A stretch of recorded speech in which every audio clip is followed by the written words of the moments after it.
এইটা উড়ুনি ধরো, এটা শাড়ির আঁচল। তাহলে আমি ঘোমটাটা দিলাম, তাহলে হাতটা কোনটা? ডান হাত। হ্যাঁ, আমরা শাড়ি যারা পরেছি ডান হাতটা ঘোমটাটা দিই, ডান হাতটা ধরতে হবে।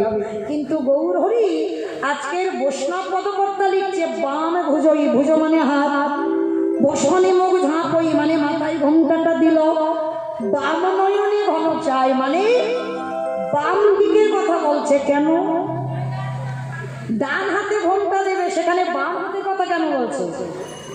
ও মায়েরা, আমাদের মতো তো শাড়ি পরা নয়, যারা হিন্দুস্তানি হয়।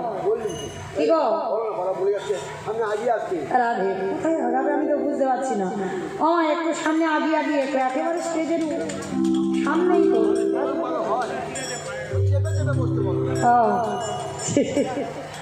কোথায় উঠবো? আমার কাছে?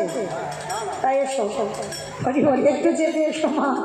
কি করবে ভক্তরা পিছনে বুঝতে পারছে না, একটু একটু আগিয়ে আগিয়ে আসে।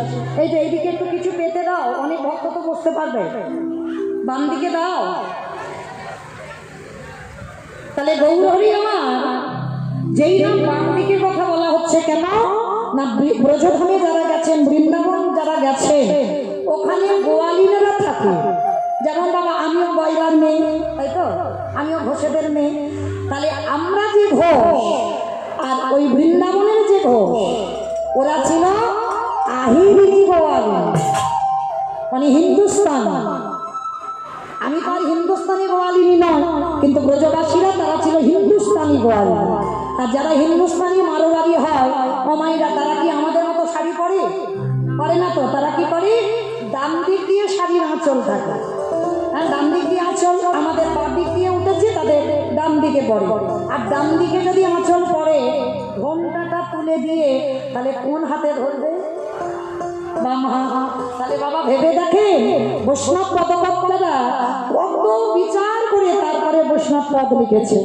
বামে ভোজই বসনে মুখ ঝাঁপই, বামে নয়নে ঘন চাই, বামে নয়নে ঘন চাই।